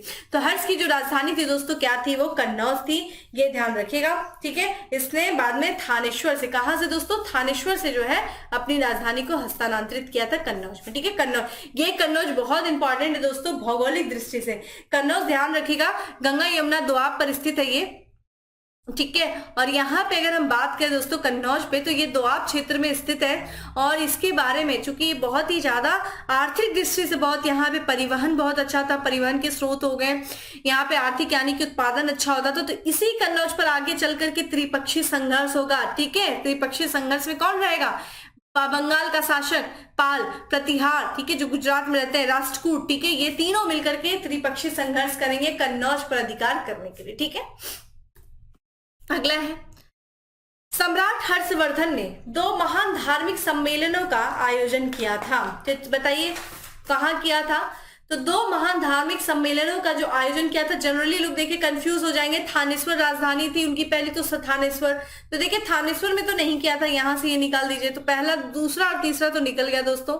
ठीक है, यहाँ पे अगर हम बात करें दूसरा और तीसरा में तो नहीं किया था, वल्लभी में भी नहीं था, तो कन्नौज और प्रयाग में किया था। ठीक है, तो कहा जाता था कि जो हर्षवर्धन था दोस्तों वो क्या करता था, हर अपने जो शासन काल के दौरान हर जो है 5वें वर्ष, ठीक है, हर 5वें वर्ष क्या करता था, प्रयाग में, ठीक है ध्यान रखिएगा, प्रयाग में एक धर्म सम्मेलन बुलाता था, जिसे धर्म महासम्मेलन कहा जाता था। ठीक है, हर 5वें वर्ष धर्म महासम्मेलन, और इस धर्म महासम्मेलन में दान किया जाता था। ठीक है, कहा जाता था बहुत बड़ी, ये कहा जाता था अपने 5 वर्षों की जो आय रहती है पूरे राजस्व पूरा खाली कर देता है दान करके, अपने वस्त्रों को भी दान कर देता था हर्षवर्धन। और कहा जाता था एक ऐसा ही 5वां सम्मेलन, 5 वर्ष के बाद सम्मेलन आयोजित किया गया था, 6वां महोत्सव। ठीक है, 6वें सम्मेलन, ठीक है 6वें सम्मेलन था 643 ईस्वी में। कहा जाता है कि जो चीनी यात्री था दोस्तों जो इसके शासन काल में आया था, वेनशांग जो है इस सम्मेलन में भाग लिया था, कहा जाता है ऐसा। इसी तरीके से कन्नौज की बात करें दोस्तों, तो कन्नौज में इसी वर्ष यानी कि 643 में ही, ठीक है ध्यान रखिएगा, कन्नौज में 643 में, तो चूंकि ये बौद्ध धर्म का अनुयायी हो जाता है, ठीक है, कौन दोस्तों, हर्षवर्धन, और बौद्ध धर्म का में कौन सी शाखा का, महायान शाखा का। ठीक है, हीनयान और महायान शाखा थी, तो महायान शाखा का ये क्या हो जाता है दोस्तों, ये अनुपालन करता है। और महायान के, ठीक है, जो महायान धर्म है उसकी महत्ता को स्थापित करने के लिए इसने 643 में कन्नौज में इसने क्या किया था दोस्तों, महासम्मेलन बुलाया था। एक कन्नौज में इसने महासम्मेलन बुलाया था महायान धर्म की महत्ता को स्थापित करने के लिए। और इसमें कहा जाता है ये महायान जो सम्मेलन था, ये जो सम्मेलन था दोस्तों, ये 20 दिनों तक चला था।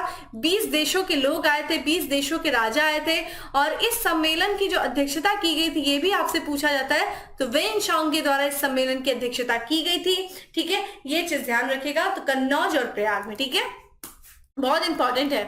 अगला है उत्तर प्रदेश में स्थित वह स्थल जहां हर्षवर्धन ने बौद्ध महासम्मेलन आयोजन किया था। तो देखिए अभी आ गया ना, प्रयाग में। ठीक है, बौद्ध महासम्मेलन कहां किया था, प्रयाग में। ठीक है, करेक्ट आंसर इज बी। अगला है नर्मदा नदी पर सम्राट हर्ष के दक्षिणावर्ती अग्रगमन को रोका। देखिए हर्षवर्धन उत्तर भारत का महत्वपूर्ण शासक था। जब उसने उत्तर भारत के सभी क्षेत्रों को जीत लिया, अंत में उसने गुजरात के वल्लभियों पर भी जो है मैत्रीपूर्ण संबंध स्थापित करके, ठीक है, कूटनीतिक संबंधों के द्वारा उसने उन पर भी अपना अधिकार कर लिया। तो अब कहीं ना कहीं उसकी जो इच्छा होगी अब दक्षिण भारत की तरफ बढ़ेगी, चूंकि महत्वाकांक्षी शासक था। इसी समय एक जो चालुक्य वंशीय शासक था दोस्तों, पुलकेशिन, ठीक है, जो भारत के पश्चिमी वाले क्षेत्र पर शासन कर रहा था, दक्षिण में, ठीक है, पश्चिम वाले क्षेत्र में। और पुलकेशिन द्वितीय भी काफी शक्तिशाली शासक था और कहा जाता है कि वो भी अपनी जो है साम्राज्यवादी विस्तार नीति के तहत वो उत्तर की तरफ बढ़ता है। और कहा जाता है कि ये जो जब उत्तर की तरफ दोनों शासक, ये एक तो हर्षवर्धन दक्षिण की तरफ बढ़ता है और इधर देखा जाए पुलकेशिन जो है उत्तर की तरफ बढ़ता है, और इन दोनों की ही टकरार होती है नर्मदा नदी के तट पे, जिसे तत्कालीन उस समय जो है रेवा नदी कहा जाता था। और ये जानकारी मिल किससे रही है, तो हर्षवर्धन, चूंकि इस टकराहट होती है तो ध्यान रखिएगा, कहा जाता है जो विजयी होता है वही इतिहास लिखता है। तो ये इतिहास लिखा किसके द्वारा गया, तो पुलकेशिन द्वितीय का ही एक दरबारी कवि था दोस्तों, रवि कीर्ति। तो रवि कीर्ति ने एक एहोल अभिलेख लिखा था, ठीक है, एहोल अभिलेख। ध्यान रखिएगा, एरण अभिलेख और एहोल अभिलेख में लोग कंफ्यूज हो जाते हैं। एहोल अभिलेख, और इसी एहोल अभिलेख में ये बात की गई कि हर्षवर्धन और पुलकेशिन द्वितीय, ठीक है, ध्यान रखिएगा इसका करेक्ट आंसर क्या हो जाएगा, बी हो जाएगा, ठीक है। तो यहाँ पे पुलकेशिन द्वितीय, इन दोनों का युद्ध होता है नर्मदा नदी के तट पे, जिसमें पुलकेशिन द्वितीय ने हर्षवर्धन को पराजित कर दिया था, और हर्षवर्धन की जो इच्छा थी दक्षिण भारत की बढ़ने की तरफ, वहीं पे वो खत्म हो जाती है। और ये बात की गई दोस्तों एहोल अभिलेख में, तो दक्षिणावर्ती आगमन, ठीक है, ये ध्यान रखिएगा। अगला है चालुक्य शासक पुलकेशिन की हर्ष पर विजय हुआ। देखिए इसको लेकर के बहुत डिबेट है, लेकिन फिर भी देखिए 618 लगभग माना जाता है, ठीक है, 618। तो ये ध्यान रखिएगा 618 में, ये आयोग ने करेक्ट आंसर 618 माना है। नेक्स्ट है कबीर, ठीक है, यहाँ पे कबीर बाढ़ निवासी थे, तो कबीर बाढ़ भट्ट के बारे में बात किया जा रहा है, जिन्होंने कादम्बरी की रचना किया, जिन्होंने हर्षचरित की रचना किया। तो ये कहाँ के निवासी थे दोस्तों, तो ध्यान रखिएगा इसका जो करेक्ट आंसर हो जाएगा उपयुक्त में से कोई नहीं, क्योंकि ना वो पाटलिपुत्र के थे, ना थानेश्वर के थे, ना भोजपुर के थे। तो कहाँ के निवासी थे भाई बाणभट्ट, तो ये ध्यान रखिएगा ये बिहार का एक औरंगाबाद जिला है, ठीक है, ध्यान रखिएगा महाराष्ट्र वाला औरंगाबाद नहीं दोस्तों, तो बिहार के, ठीक है, बिहार के औरंगाबाद जिले में एक गांव है दोस्तों, ध्यान रखिएगा, जिले में एक गांव है, क्या नाम है दोस्तों उसका, पृथ्वीकुठा, ठीक है, ध्यान रखिएगा, पृथ्वीकुठा गांव, पृथ्वीकुठा गांव के निवासी थे बाणभट्ट। इनकी अगर माता का नाम पूछते तो राज देवी जो है इनकी माता थी, राज देवी, और इनके पिता का नाम अगर पूछते दोस्तों क्या था, तो चित्रभानु जो है इनके पिता का नाम था, ठीक है, तो ये ध्यान रखिएगा उपयुक्त में से कोई नहीं। अगला प्रश्न है वेनसोंग किसके शासनकाल में भारत आया था। देखिए वेनसोंग जो चंद्रगुप्त द्वितीय के शासनकाल में दोस्तों कौन आया था, फाहियान आया था। तो पहला हम लोगों ने पहले ही चर्चा कर लिया है, फाहियान जो आया था वो इसलिए, तो ये नहीं होगा। सम्राट चंद्रगुप्त मौर्य के समय में दोस्तों मेगास्थनीज आया था, मेगास्थनीज आया था, ठीक है, चंद्रगुप्त प्रथम नहीं, तो सम्राट हर्ष के शासनकाल में दोस्तों वेनसोंग जो है भारत आया था। वेनसोंग की बात करें दोस्तों तो ये 16 वर्षों तक, इसके बारे में थोड़ा महत्वपूर्ण तथ्य देख लीजिए, ठीक है, तो ये 16 वर्षों तक भारत में रहता है, ठीक है, क्या करता है भाई रह करके, तो नालंदा में, ठीक है, नालंदा विश्वविद्यालय में रहता है, ये पढ़ाई करता है ये नालंदा विश्वविद्यालय में, ठीक है। और इसके बारे में और क्या जानकारी है, अगर इस समय नालंदा विश्वविद्यालय में जब ये पढ़ाई कर रहा था तो इस समय नालंदा विश्वविद्यालय का आचार्य कौन था, ये भी पूछा गया, शीलभद्र, शीलभद्र जो थे वो यहाँ के आचार्य थे, शीलभद्र, ठीक है। और इसके बारे में और क्या पूछा जा सकता है भाई, इसको जो है इसने जो यात्रा किया, ठीक है, अगर हम हर्षवर्धन की इंपॉर्टेंट चीज इसको देखें, यात्रियों का राजकुमार कहा जाता था, इंपॉर्टेंट यहीं पे सारी चीजें देख लीजिए के साथ, यात्रियों का, यानी कि यात्रियों का राजकुमार इसको कहा जाता था, ठीक है, राजकुमार कहा जाता था इसको, प्रिंस ऑफ पिलग्रिम्स, ठीक है, और यहाँ पे जो है राजकुमार कहा जाता था। और इम्पोर्टेंट क्या है दोस्तों, इसकी यात्रा का विवरण जो है किसमें मिलता है, इसकी पुस्तक का नाम भी पूछता है आपसे, इसकी बुक इसने क्या लिखी थी जिसमें इसने यात्रा का सीयूकी, ठीक है, सीयूकी यानी कि पश्चिमी क्षेत्रों का जो भ्रमण का पूरा इतिहास जो है सीयूकी में इसने लिखा था। और ये जब भारत आता है तो ये भी पूछता है कि सर्वप्रथम किस राज्य में जाता है, तो कपिसा में, ठीक है, ध्यान रखिएगा सर्वप्रथम ये कपिसा में जाता है, कई क्षेत्रों का भ्रमण करता है। और इसी दौरान जो है ये ध्यान रखिएगा एक जो है पल्लव नरेश है, ये भी पूछा जाता है दोस्तों, पल्लव नरेश, ठीक है, जिनका नाम क्या है, ठीक है, नरसिंह, ठीक है, नरसिंह वर्मा, ठीक है, ध्यान रखिएगा नरसिंह वर्मा, पल्लव नरेश नरसिंह वर्मा के भी शासनकाल में ये कहाँ की यात्रा करता है, जो पल्लव नरेश नरसिंह वर्मा की राजधानी रहती कांची, कांची की भी यात्रा करता है। तो ये भी पूछा गया दोस्तों कि ये कहाँ जाता है, किस नरेश, ठीक है, पल्लव नरेश, कांची की यात्रा करने वाला कौन सा चीनी जो है यात्री रहता है, तो वो वेनसोंग रहता है, ठीक है। और इसके बारे में और क्या, ये एक और चीजें पूछी जाती है कि कैसे आया था, कैसे गया, तो ये स्थल मार्ग से आता है, स्थल मार्ग से ही वापस चला जाता है, ठीक है। चलिए भारत की यात्रा करने वाले चीनी यात्री युआन च्वांग, जिन्हें हम वेनसोंग के भी नाम से जानते हैं, ने तत्कालीन भारत की सामान्य दशाओं और संस्कृति का वर्णन किया। बिल्कुल, सीयू की पुस्तक में उसने बहुत सारी बातें लिखी गई हैं भारत के इतिहास के बारे में। इस संदर्भ में निम्नलिखित में से कौन सा कथन सही है? तो भाई देखिए, बता रहे हैं कि उस पुस्तक में उसने क्या क्या लिखा है। सड़क और नदी मार्ग लूट मार से पूरी तरीके से सुरक्षित थे। ये तो बिल्कुल ही इनकरेक्ट है, क्योंकि खुद ही वेनसांग एक बार लूटा गया था, तो ये नहीं थे, बिल्कुल ही असुरक्षित थे। ये पहला कोई इनकरेक्ट हो जाएगा, पहला निकाल दीजिए, देखिए आपको आंसर मिल जाएगा। ठीक है, यहाँ पे करेक्ट आंसर बी हो जाएगा, यानी कि जहां पर अपराधों के लिए दंड का प्रश्न है, अग्नि जल विश्व द्वारा सत्य परीक्षा किया जाना चाहिए, किसी भी व्यक्ति की निर्दोषिता अथवा दोष के निर्णय का साधन था। बिल्कुल सही बात है। ठीक है, व्यापारियों को नौघाटों और यहाँ पे नौकाओं पर शुल्क देना पड़ता था। ये भी बिल्कुल करेक्ट है। ठीक है, बिल्कुल दिल देना पड़ता था। ठीक है, चलिए अगला है, हर्ष के दरबार में वेनसांग को एक दूत के रूप में किसने भेजा था? क्या वो किसी के दूत बनकर के आया था? ठीक है, किसने भेजा? ताइसुंग ने, तुंग कुआन ने, के यून वो ने। तो देखिए उपयुक्त में से कोई नहीं। देखा जाए, कहा जाता है कि जब ये यात्रा करने की तरफ बढ़ता है वेनसांग, तो कहा जाता है कि इसने जब आज्ञा मांगी थी, ठीक है, चीन के शासक ने, तत्कालीन शासक थे जो, उनसे, तो उनको इसको मना कर दिया गया था। तो धीरे से कहते हैं चोरी से ये निकल आया था, लेकिन बाद में जब ये वापस जाता है, तो चूंकि बहुत सारे दर्शनों को एक साथ लेकर के जाता है, बहुत सारे ज्ञान को एक साथ लेकर के जाता है, तो यहाँ के जो शासक उसको माफ कर देते हैं। तो ये बिना आज्ञा के ही ये चला आया था, तो इसको किसी का ये दूत बनकर के नहीं आया था। तो प्रयुक्त में से जो है कोई नहीं होगा। ठीक है, नेक्स्ट है, वेनसांग की भारत में यात्रा के समय सूती कपड़ों के उत्पादन के लिए सबसे प्रसिद्ध नगर कौन था? तो देखिए, सूती कपड़ा, इस समय वेनसांग ने बात किया था कि इस समय हर्षवर्धन के समय में बहुत सारे जो है यात्रा व्यापार हुआ करता था। ठीक है, पश्चिमी, यहाँ पे पूर्वी तट के बंदरगाहों से, पश्चिमी तट के बंदरगाहों से, जिसमें सूती कपड़ों का उत्पादन का जो सबसे महत्वपूर्ण इसने क्षेत्र बताया दोस्तों, वो मथुरा को बताया था। क्योंकि उस समय गुजरात जो था, गुजरात भी सूती कपड़े का बहुत महत्वपूर्ण केंद्र हुआ करता था, लेकिन इससे मथुरा को बताया कि मथुरा जो था वो सूती कपड़ों के उत्पादन के लिए बहुत महत्वपूर्ण केंद्र हुआ करता था। और वाराणसी को इसने रेशम कपड़ों के लिए, ठीक है, वाराणसी को इसने क्या कहा दोस्तों? तो रेशमी, ठीक है, रेशमी वस्त्रों के लिए महत्वपूर्ण केंद्र बताया। ठीक है, रेशमी वस्त्रों के लिए, रेशमी वस्त्रों के लिए। अगला है, कोशे शब्द का प्रयोग किया जाता था किसके लिए? कपास के लिए, सन के लिए, रेशम के लिए, या फिर ऊन के लिए? तो कोशे शब्द का प्रयोग किसके लिए किया जाता था दोस्तों? रेशम के लिए। और रेशम के लिए जो है केंद्र कौन सा हुआ करता था? वाराणसी। ठीक है, करेक्ट आंसर है सी। नेक्स्ट है, चीनी यात्री वेनसांग ने किस विश्वविद्यालय में अध्ययन किया था? तक्षशिला, विक्रमशिला, मगध या नालंदा?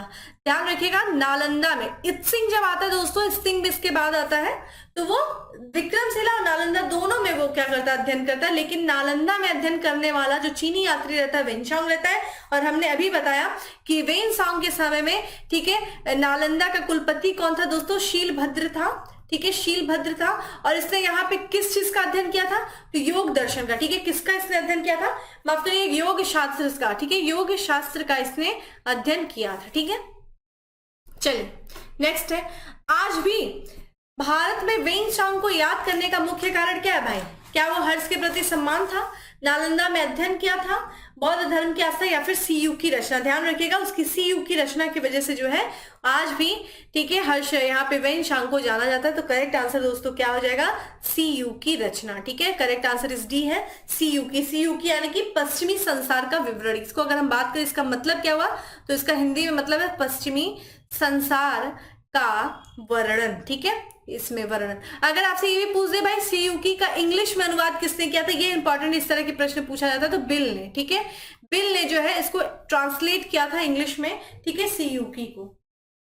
नेक्स्ट है, चीनी यात्री किसने भीनमाल की यात्रा की थी? तो भीनमाल की यात्रा किसने किया था दोस्तों? वेनसांग ने किया था।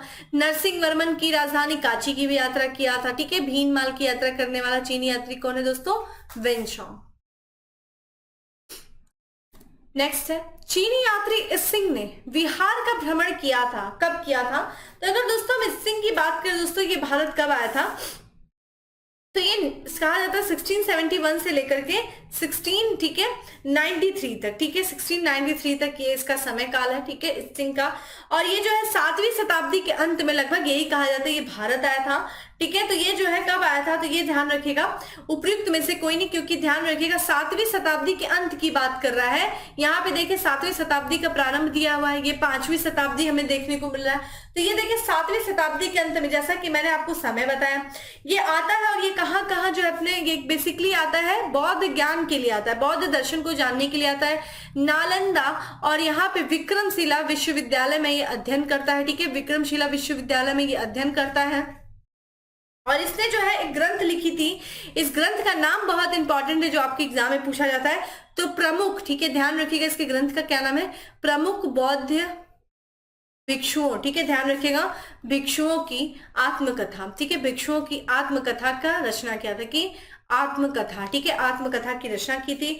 और ये समुद्री मार्ग से आया था दोस्तों, और समुद्री मार्ग से ही वो वापस गया था, ठीक है। चलिए अगला है, निम्नलिखित में से कौन सा उपवाक्य उत्तर हर्षकालीन स्रोतों में प्राय उल्लिखित हुंडी के स्वरूप की परिभाषा बताता है। हुंडी क्या होता था दोस्तों, एक तरीके से विनिमय पत्र हुआ करता था, ठीक है। जैसे कि करेक्ट आंसर जो हो जाएगा इसका, ये विनिमय पत्र, जोखा अंकित करने वाला बही, करेक्ट आंसर इस दोस्तों डी है। जैसे कि देखिए आप लोग जो है व्यापार करते हैं दो तरीके से, एक तो आप नगद तुरंत दे करके व्यापार करते हैं, नगद दे देना, और एक क्या होता है उधार लेकर के, ठीक है, नगद। तो अगर देखिए नगद हम करते हैं तो एक उधार होता है। तो क्या होता है दोस्तों, हुंडी क्या होता था कि जैसे आपने नगद दे दिया तो आपका वहां पे पूरा लेखा जोखा हो गया, खत्म कहानी, ठीक है, पूरा अकाउंट मेंटेन हो गया। लेकिन अगर जैसे आपने उधार किसी को दिया है तो उधार जो है उसकी आप वापस लेने वाला क्या करेंगे, विनिमय करेंगे। एक तरीके से क्या करना है कि हम एक तरीके से विनिमय कर लेना कि भाई हम डेट दे रहे हैं आपको कि आज हम इस तारीख को जो है आपसे जो उधार लिए वो इस तारीख को क्या करेंगे, वापस करेंगे। एक तरीके से वचन पत्र होता है, ठीक है, ये वचन पत्र होता है हुंडी, जो कि उस समय ये फेमस था, ठीक है। तो ये जोखा अंकित करने वाली बही है, ठीक है, विनिमय पत्र जोखा, कि भाई इस दिन जो है मैं ये वचन देता हूं कि इस दिन जो मैं लिया हुआ हूं आपसे उधार, इसको मैं वापस कर दूंगा और अपना अकाउंट मेंटेन कर लूंगा, ठीक है। अगला है, चीनी लेखक भारत का उल्लेख किस नाम से करते हैं। तो यहाँ पे जो है सीयू की तो करेंगे नहीं, क्योंकि सीयू की पुस्तक है वेनसोंग की, फोक्यू की, ठीक है, सिकियापोना। यहाँ पे करेक्ट आंसर दोस्तों जो हो जाएगा वो ध्यान रखिएगा, ठीक है, यहाँ पे इनतू, ठीक है, इनतू जो बोलते इनतू फोक्यू की पुस्तक किसकी है, आप मुझे कमेंट बॉक्स में आंसर करिए। अगला है, नालंदा विश्वविद्यालय के विनाश का कारण क्या है। कुषाण है, सीथियन है, मुगल है, मुसलमान है, कौन है। देखिए हमने आपसे बात किया था जब भारत में तुर्कों का आक्रमण होता है दोस्तों, मोहम्मद गौरी के समय में जब आक्रमण होता है तो उसका एक गुलाम रहता है, ठीक है, बख्तियार खिलजी, यहाँ पे ध्यान रखिएगा, बख्तियार खिलजी, ठीक है, ये मोहम्मद गौरी का गुलाम रहता है और इसी ने नालंदा विश्वविद्यालय को आग लगा दिया था। तो नालंदा विश्वविद्यालय के विनाश का कारण जो है मुसलमान को माना जाता है, ठीक है। भारत में सबसे प्राचीन विहार कौन सा है, नालंदा है, उदंत है, विक्रमशिला या फिर भाजा है। तो ध्यान रखिएगा, अगर हम बात करें दोस्तों सबसे प्राचीन जो भारत में विहार है दोस्तों वो नालंदा है, ठीक है। नालंदा की स्थापना किसने कराई थी, कहा जाता है गुप्त वंश के शासक कुमार गुप्त के द्वारा, ठीक है, कराया गया था। विक्रमशिला की यहाँ पे जो है धर्मपाल के द्वारा, ठीक है, पाल वंश का शासक रहता है, कमेंट बॉक्स में आंसर करिए किसके द्वारा, ठीक है, विक्रमशिला की स्थापना कराई गई थी, ठीक है। अगला है, गुप्तोत्तर युग में प्रमुख व्यापारिक केंद्र था, क्या था गुप्तोत्तर युग में। तो यहाँ पे हमने पहले ही आपसे बात किया कन्नौज दोस्तों, कन्नौज जिसे हम क्या कहते थे, काफी ये समृद्ध नगर था, इसे उस समय हम क्या कहते थे, कान्यकुब्ज के नाम से जानते थे, ठीक है, कान्यकुब्ज के नाम से जानते थे। और ये काफी जो है समृद्ध नगर उस समय हुआ करता था। नेक्स्ट है, सामंतवाद का विकास गुप्तोत्तर काल की कृषि संरचना की प्रमुख विशेषता थी। इस काल में भूमि स्वामी, मध्यस्थ वर्ग और आश्रित कृषक वर्ग जो है अस्तित्व में आए। तो कथन और कार्य दोनों सही पूछ रहा है, क्या है बताइए, आंसर आप लोग बताते रहिए। यहाँ पे देखिए इसका जो कथन है बिल्कुल सही है, सामंतवाद का विकास जो होता है वो गुप्तोत्तर काल की किसी संरचना का प्रमुख भाग है। देखिए सामंतवाद जो होते, सामंत होते थे दोस्तों, राजाओं के अधीन राजा होते थे, यानी कि एक क्षेत्र होता था उस पर वो शासन करते थे।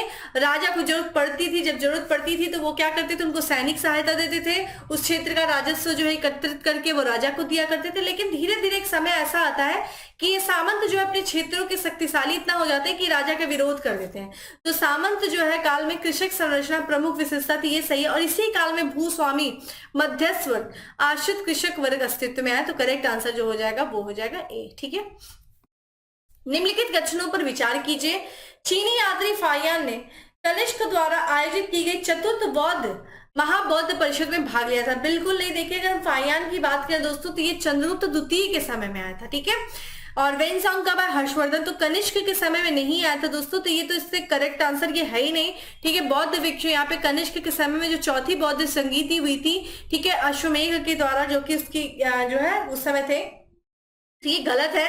ठीक है, वही बात की जाए तो चीनी यात्री वेनसांग हर्ष से मिला और उसे बौद्ध धर्म का प्रतिरोधी पाए। कैसे भाई, अभी तो हमने बात किया कि वो, ठीक है, क्या किया था, प्रयाग में जो है महासम्मेलन बुलाया था, जो है किसको स्थापित करने के लिए, महायान संप्रदाय। ठीक है, जो महायान है उसकी महत्ता को स्थापित करने के लिए। तो बौद्ध धर्म के महायान शाखा को मानने वाला कौन है, ठीक है, हर्ष है। तो ये भी गलत हो जाएगा। तो करेक्ट आंसर क्या हो जाएगा दोस्तों, डी हो जाएगा। ठीक है, नेक्स्ट है, निम्नलिखित कथनों पर विचार कीजिए, नीचे दिए गए कूट से सही उत्तर चुनिए। मुल्तान के सूर्य मंदिर का उल्लेख वेनसांग, अबू जईद, ठीक है, अल मसूदी और अल बरनी ने किया। बिल्कुल करेक्ट है, मुल्तान का सूर्य मंदिर। ठीक है, सांबपुर यात्रोत्सव सूर्य पूजा से संबंधित है। देखिए सब डायरेक्ट फैक्ट्स वाले क्वेश्चन, इसमें क्या ही हम बात करेंगे, बहुत उल्लेख वाला, बहुत ही डिस्क्रिप्शन वाला नहीं है कि मुल्तान के सूर्य मंदिर का उल्लेख हमें वेनसांग के द्वारा, ठीक है, आबू जईद के द्वारा, अल मसूदी के द्वारा, जो है अल बरनी के द्वारा किया गया था। ये बिल्कुल सही है। ठीक है, और साथ ही बात करें दोस्तों तो सांबपुर जो है यात्रा उत्सव सूर्य पूजा से संबंधित है। तो करेक्ट आंसर इसका सी हो जाएगा। ठीक है, नेक्स्ट है, भारतीय इतिहास के संदर्भ में निम्नलिखित कथनों में से सामंती व्यवस्था के अनिवार्य तत्व क्या। देखिए इस समय सामंती व्यवस्था बहुत ही मजबूत हो जाती है। ठीक है, तो ये अत्यंत शक्त केंद्रीकृत राजनीतिक सत्ता और अत्यंत दुर्बल प्रांतीय अथवा स्थानीय राजनीतिक सत्ता। देखिए अभी हमने बात किया दोस्तों, गुप्तों के समय में जो है डिसेंट्रलाइजेशन ऑफ द पावर दिखती है, यानी कि विकेंद्रीकरण दिखता है हमें। और हमने ये भी बात किया कि ये राजा के अधीन जो क्षेत्र हुआ करते थे वहां पे सामंत जो थे शासन करते थे, यानी कि इनको बहुत सारी पावर मिली थी। तो केंद्रीकृत सत्ता तो वो होती है जहां पे केंद्र ही सबसे ज्यादा मजबूत होता है। उनके अधीन जो शासन, जो सामंत होते हैं, उनको इतनी शक्ति नहीं मिलती। जब शक्ति में नहीं मिलती तो विद्रोह कैसे करते, यानी कि ये पहला स्टेटमेंट तो गलत है हमें, क्योंकि विकेंद्रीकरण राजनीतिक सत्ता देखने को मिलती है। तो पहला हमें देखिए यहाँ पे एलिमिनेट कर दीजिए। देखिए हमारा ए आंसर नहीं होगा। ठीक है, ए आंसर नहीं होगा यहाँ पे, और यहाँ पे डी नहीं होगा। भूमि के नियंत्रण तथा स्वामित्व पर आधारित प्रशासनिक संरचना का उदय हुआ था। बिल्कुल, ये बात बिल्कुल सही है। इस समय भूमि पर नियंत्रण होता था और तथा स्थायित्व पर आधारित प्रशासनिक संरचना थी, ये भी सही है। सामंत और उसके अधिपति के बीच में स्वामी दास संबंध बनना, ये भी सही था। ठीक है, correct answer is B. Next है, निम्नलिखित कथनों में से कौन सा 8वीं शताब्दी के संत शंकराचार्य के बारे में सही नहीं है। उन्होंने भारत के विभिन्न क्षेत्रों में 4 धाम स्थापित किए थे। बिल्कुल सही है। देखिए ये 4 धाम जो थे 4 दिशाओं में किया था इन्होंने। कहाँ कहाँ किया था, उत्तर में देखा जाए उत्तराखंड है दोस्तों, उत्तराखंड में इन्होंने जोशीमठ, ठीक है, जोशीमठ की स्थापना किया। और इसी तरह दक्षिण में आ जाए, दक्षिण में कर्नाटक में दोस्तों ध्यान रखिएगा श्रृंगेरी, ठीक है, श्रृंगेरी। इसी तरह पूरब में उड़ीसा में पुरी, ठीक है, और पश्चिम में गुजरात में द्वारिका। ये 4 मठ स्थापित किया था दोस्तों किसने, शंकराचार्य ने। उन्होंने बौद्ध और जैन धर्म के विस्तार पर रोक लगाई। ठीक है, क्या ये बात सही है? ठीक है, तो यहाँ पे जो प्रश्न पूछा जा रहा है दोस्तों, तो ये विभिन्न राज्य क्षेत्रों में 4 धाम स्थापित किए थे। तो यहाँ पे ये भी सही है बिल्कुल, चूंकि ये ध्यान रखिएगा वैद्य से, यहाँ पे जो वैदिक धर्म से संबंधित ये रहते हैं वैद्य धर्म का, तो इसका करेक्ट आंसर ये भी सही है कि इन्होंने बौद्ध धर्म और जैन धर्म के विस्तार पर रोक लगाई। उन्होंने प्रयाग को तीर्थराज नाम दिया। ठीक है, इन्होंने प्रयाग को क्या तीर्थराज नाम दिया? नहीं, बिल्कुल इनकरेक्ट है। ठीक है, और इन्होंने वेदांत का प्रसार किया। ये भी तो करेक्ट आंसर जो हो जाएगा दोस्तों वो सी हो जाएगा, यानी कि सही नहीं है, बाकी इन्होंने वेदांत का भी प्रसार किया था। ठीक है, नेक्स्ट है आदि शंकराचार्य द्वारा स्थापित 4 मठ है। अभी हमने बताया श्रृंगेरी, ठीक है, उत्तर में जोशीमठ, नीचे दक्षिण में श्रृंगेरी, पूरब में, ठीक है, पुरी, और यहाँ पे द्वारिका। करेक्ट आंसर दोस्तों क्या हो जाएगा? ठीक है, सी हो जाएगा। ठीक है, आदि गुरु शंकराचार्य। अभी आप मुझे बताइए, आदि गुरु शंकराचार्य की एक मूर्ति स्थापित की गई है जिसे हम किस नाम से जानते हैं और किस राज्य में स्थापित किया गया है? कमेंट बॉक्स में आंसर करिए। ये देखिए, ये आपका देखा जाए तो पहला ठीक है, ये आपका करंट से रिलेटेड क्वेश्चन है। तो यहाँ ये प्रश्न इंपॉर्टेंट है इस बार के एग्जाम के लिए, क्योंकि अभी हाल ही में एक राज्य सरकार के द्वारा आदि गुरु शंकराचार्य की मूर्ति स्थापित किया गया और उसे एक नाम दिया गया। कमेंट बॉक्स में आंसर करिए। नेक्स्ट है, निम्नलिखित में से कौन सा जोड़ा सही नहीं है। यहाँ पे देखिए, एक तरफ दिया है कवि, ठीक है, यानी कि रचनाकार, और दूसरी तरफ वो किसके शासन काल में थे। हमने अभी आपसे बात किया कि रवि कीर्ति, जिसने एहोल अभिलेख की रचना किया था, रवि कीर्ति ने, ठीक है, एहोल अभिलेख की रचना किया था, वो कौन था, वो पुलकेशिन द्वितीय के दरबार में था। बिल्कुल सही। और यहीं से हमें पता चलता है कि रेवा यानी कि नर्मदा नदी के तट पे पुलकेशिन द्वितीय ने उत्तर भारत के शासक हर्षवर्धन को पराजित किया था। देवभू, यहाँ पे भवभूति है, यहाँ पे देखिए ये हरिसेन, देखिए यहाँ पे हरिसेन, देखिए गलत हो जाएगा, डायरेक्ट आंसर पे आते हैं। हरिसेन देखिए हम लोगों ने बहुत अच्छे से बात किया था। हरिसेन जो था वो किसके दरबार में रहता था, संधि विग्रह रहता था दोस्तों, ठीक है। यहाँ पे जो है किसके दरबार में था हरिसेन, तो ये ध्यान रखिएगा, समुद्रगुप्त, जिसने प्रयाग प्रशस्ति भी लिखी थी। तो ये गलत हो जाएगा, हमें आंसर ही मिल गया, ठीक है, हमें क्या मिल गया, आंसर मिल गया, ठीक है। तो करेक्ट यहाँ पे जो है, इनकरेक्ट जो है वो सी है। बाकी देखा जब यहाँ पे भवभूति भी जो कन्नौज के यशोवर्मन के दरबार में थे। दंडी थे नरसिंह वर्मन, ठीक है, जिनकी राजधानी कांची थी, जहां पे जो है वेनचोंग यात्रा करने जाता है, ठीक है। नेक्स्ट है, सूची 1 को सूची 2 से सम्मिलित कीजिए। सूचियों के नीचे दिए गए कूट से सही उत्तर चुनिए, ठीक है। तो एक तरफ देखिए रचयिता है, ठीक है, और एक तरफ किसके शासनकाल पे थे। हमने कालिदास की बात किया था दोस्तों, कालिदास 9 रत्नों में से एक थे, और 9 रत्न किसके दरबार में थे दोस्तों, अकबर मत सोच लीजिएगा, ये नहीं कि अकबर ये कोई नया कॉन्सेप्ट लेकर के आता है, ऐसा कुछ नहीं है भैया। हमारे देश के पहले के शासक जो थे वो 9 रत्न रखते थे, ठीक है, जो कि कला साहित्य के क्षेत्र में उन्होंने बहुत योगदान दिया। और कालिदास की दोस्तों बात करें तो ये जो है चंद्रगुप्त द्वितीय के दरबार में थे, जो कि कहाँ विरासत थे, उज्जैन में, ठीक है।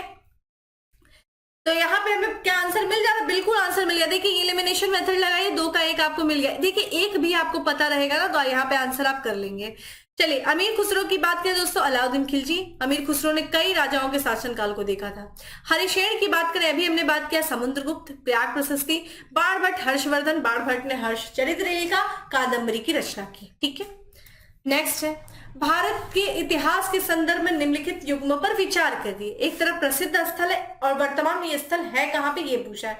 क्या भिलसा कहाँ पे, मध्य प्रदेश में है, द्वार समुद्र महाराष्ट्र में है, गिरनार जो है गिरिनगर गुजरात में, थानेश्वर, देखिए थानेश्वर तो है ही नहीं, ये तो बिल्कुल इनकरेक्ट हो गया। थानेश्वर दोस्तों हरियाणा में था, वो ये पुष्यभूति वंश का जो कि वर्धन वंश था, तो हरियाणा में था, ठीक है, ये तो गलत हो गया। तो हमें देखिए यहाँ पे चौथा निकाल दीजिए, चौथा निकाल दीजिए।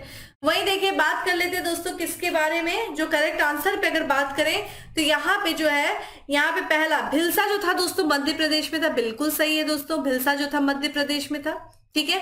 वही अगर आपसे बात किया जाए गिरनार गुजरात में, द्वार समुद्र कहाँ पे, कमेंट बॉक्स में आप मुझे बताएंगे। तो इसका जो करेक्ट आंसर हो जाएगा दोस्तों ए और, ठीक है, 3, पहला और तीसरा सही, ठीक है। चलिए तो दोस्तों ये था आज का हमारा, ठीक है, गुप्तोत्तर काल से संबंधित जितने भी सारी चीजें थी वो हम लोगों ने देखा है। तो उम्मीद करती हूँ आपको चीजें अच्छी लगी होंगी। देखिए बहुत संभव नहीं होता है क्योंकि इतिहास बहुत बड़ा है, इसमें हम डायरेक्ट फैक्ट्स बता करके चीजें चलने में और बहुत ज्यादा इन डेप्थ भी जाना बहुत मुश्किल होता है, क्योंकि समय भी होता है, दूसरी चीजें की क्लास आपके लिए इंपॉर्टेंट होती है। यहाँ पे सिर्फ प्रश्नों के अकॉर्डिंग हमें चीजें बतानी पड़ती हैं, हम लोग थोड़ा सा बॉन्ड होते हैं। बाकी कोशिश करिए क्लास करिए, क्लास के दौरान जो बहुत सारी चीजें आपको बताई जाती हैं उनको ध्यान से सुनिए। और क्योंकि अब प्रश्नों का जो है नेचर बदल रहा है, अब आप सोचेंगे पुराना ढर्रा वाला पूरा सिर्फ घटना चक्र रट के चले जाएं, तो उससे नहीं, जो भी आपको, इसीलिए मैं घटना चक्र जो आपको बताती हूँ उसके साथ साथ कुछ अन्य नए तथ्य भी बताती हूँ जो इंपॉर्टेंट है, कुछ नए प्रश्न जहां से बन सकते हैं, वो मेरी कोशिश रहती है। चलिए फिर मिलेंगे अगले सेशन में, तब तक के लिए bye, have a good day, stay safe and